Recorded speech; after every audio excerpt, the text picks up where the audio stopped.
Mutta minkä takia mä oon kauhean iloinen, johtuu siitä, että mä aloitin puutarhatieteen opiskelut vuonna 1979 Helsingin yliopistossa.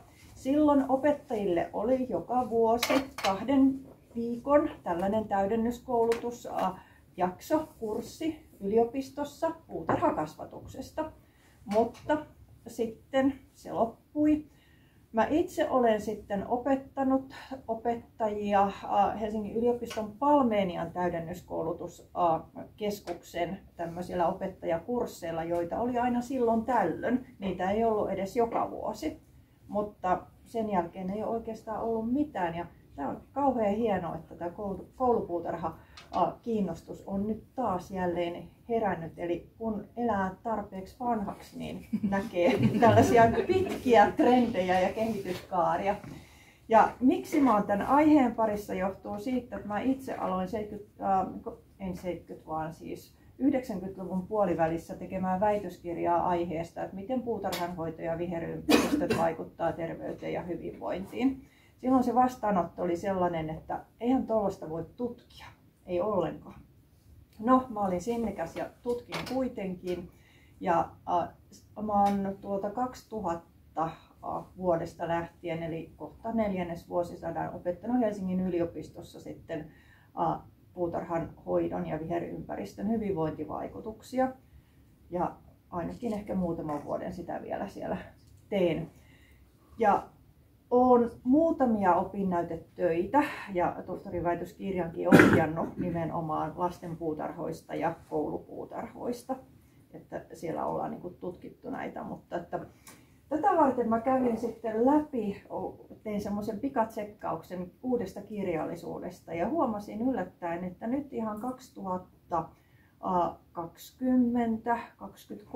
nyt on tullut aika paljon tällaisia meta-analyysejä sitten, että mitä koulupuutarhat on saaneet aikaan terveydelle, hyvinvoinnille, oppimistuloksille. Että jotenkin tuntuu, että semmoinen kansainvälinenkin kiinnostus on nyt noussut, mikä on todella jotenkin toivoa antavaa, niin kuin Arja sanoi.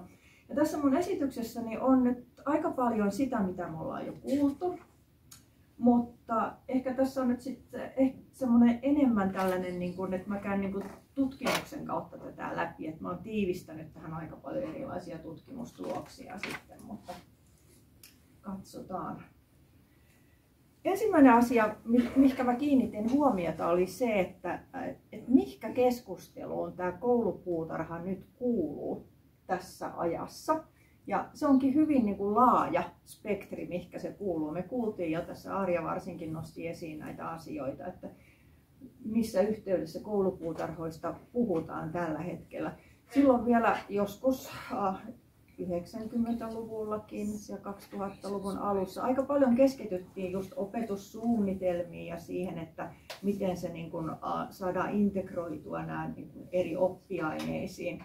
Ja sitten kun tuli tämä Brundtlandin komitean kestävän kehityksen julistus 87, kun se tuli, sen jälkeen ruvettiin puhumaan siitä, että koulupuutarhatoiminta liittyy kestävään niin kuin kasvatukseen ja kehitykseen, mutta nyt täällä on tullut näiden jo edellä mainittujen lisäksi niin on esimerkiksi sosiaalinen inkluusio ja niin kuin maahanmuuttajien, mä tykkään sanoa kotiutuminen, en tykkää kotouttamissanasta ollenkaan. Ja tietysti sitten semmoinen ihan mulle uusi oli vastuullinen ja oikeudenmukainen opettaminen. Se oli aika niin kuin tämmöinen uusi käsite, niin kuin ehkä tämä luontopositiivisuus, mikä nyt on tullut viime aikoina. Ja sitten ruokaoikeudenmukaisuus, ruokaturva, huoltovarmuus, nämä on sellaisia isoja asioita, mitä nyt sitten tämän kestävyyskasvatuksen ja näiden biodiversiteetti ja muiden asioiden lisäksi on nostettu esille. No, tästä on pari kuvaa siitä, että miten erilaisissa yhteyksissä koulupuutarhoja voi olla. Et meillä on niitä näin koulujen yhteydessä, niin kuin täälläkin on. Sitten on se esimerkiksi Kumpulan koulukasvitarha Helsingissä, joka on tavallaan niin kuin tämmöinen puistomainen alue erillään koulurakennuksista, mutta että kuitenkin toiminut jo yli 200 vuotta. Tuossa nuo 2 ylimmäistä kuvaa, ne on Malmoista, tämmöinen Potildenborg-säätiö ylläpitää siellä koulupuutarhaa. Ja siinä on niin kuin ajatuksena takana tämmöinen sosiaalinen inkluusio, koska siellä toisella puolella on semmoinen asuinalue, jossa on paljon ruotsidemokraatteja.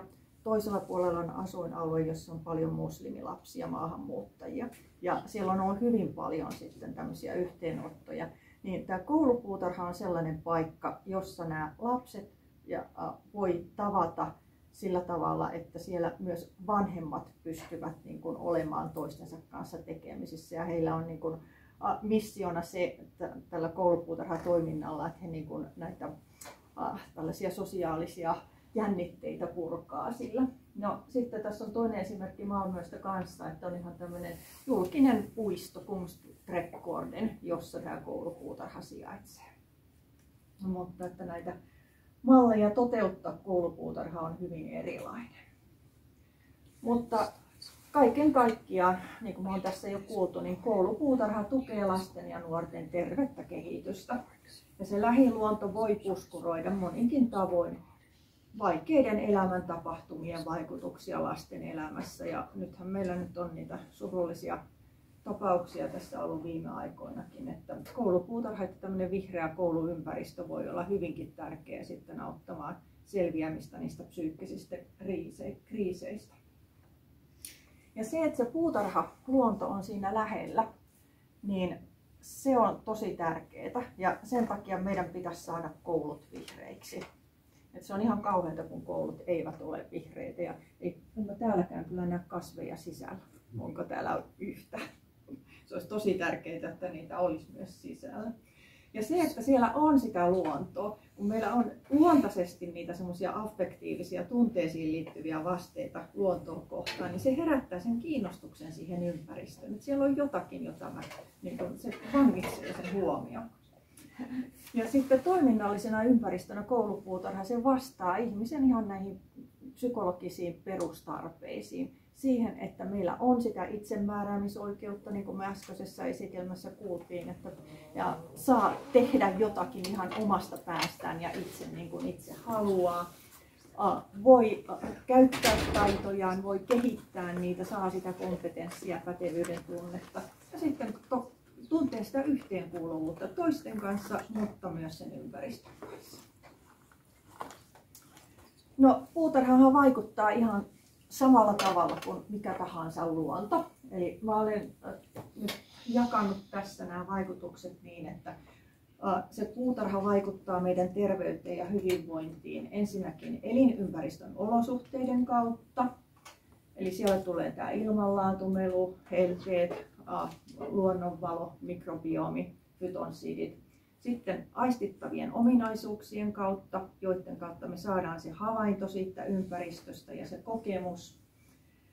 Ja tulkitaan sitä ympäristöä, sen toimintamahdollisuuksia. Ja sitten on nämä toimintamahdollisuudet, mitä me pystytään siellä tekemään, miten me pystytään siellä liikkumaan.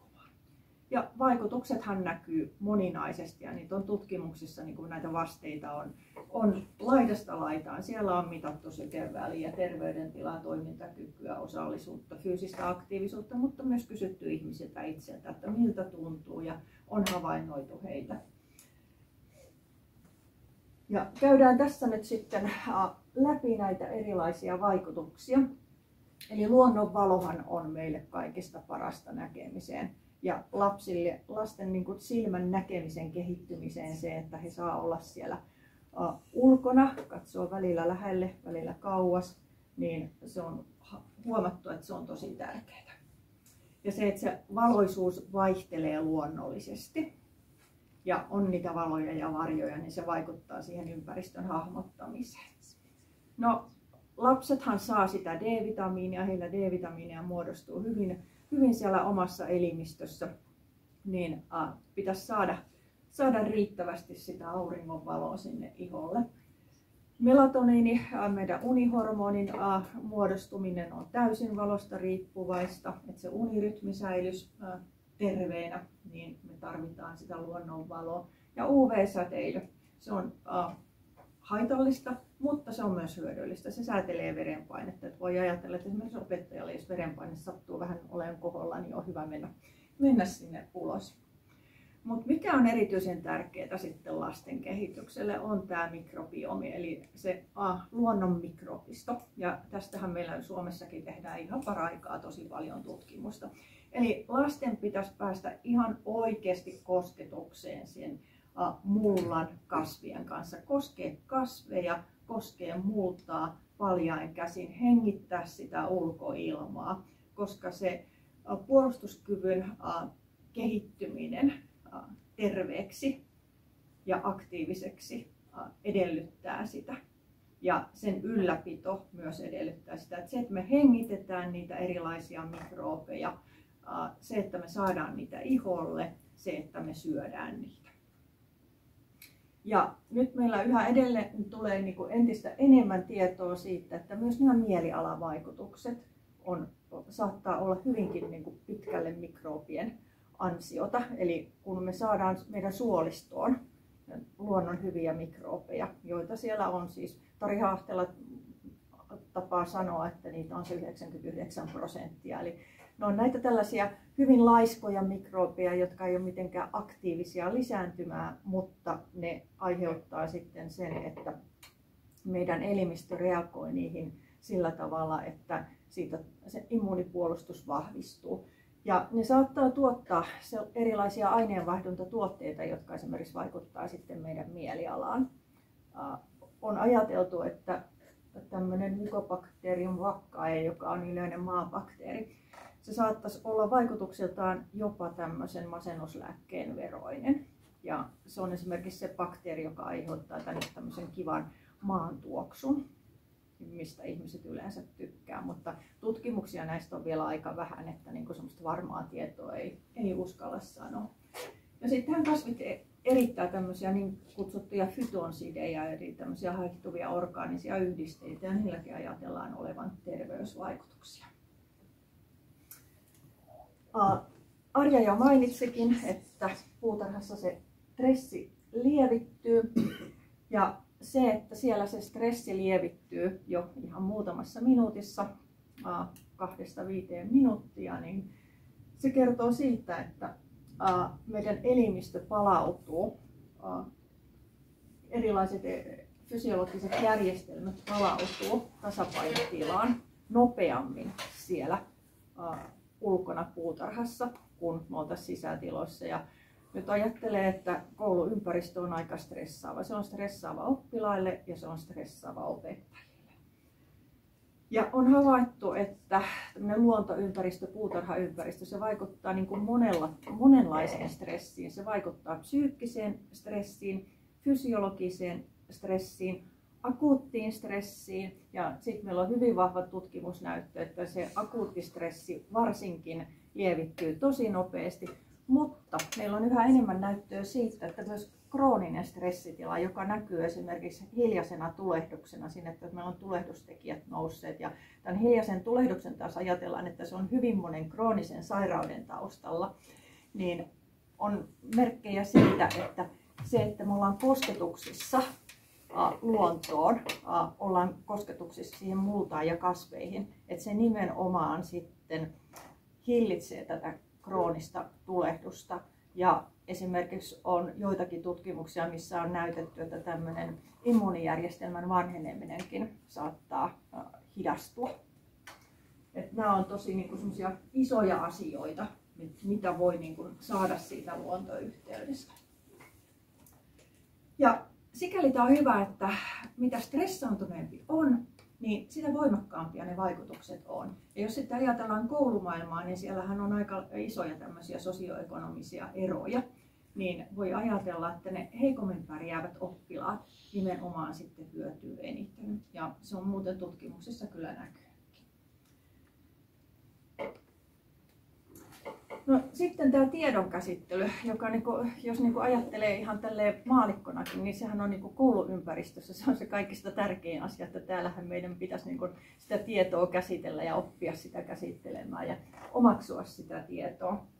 Niin tämä koulupuutarha, se on tiedollisesti tämmöinen tasapainoinen ympäristö. Siellä ei ole yli- eikä alikuormitusta. Että tavallaan ihmisen vireystila asettuu sopivalle tasolle siellä.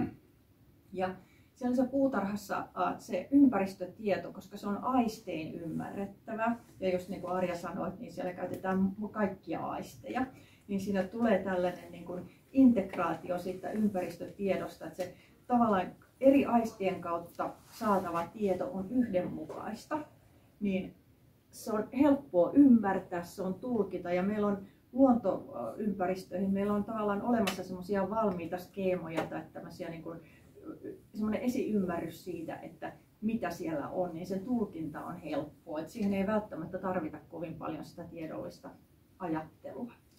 Ja sitten se puutarha on dynaaminen, se muuttuu koko ajan.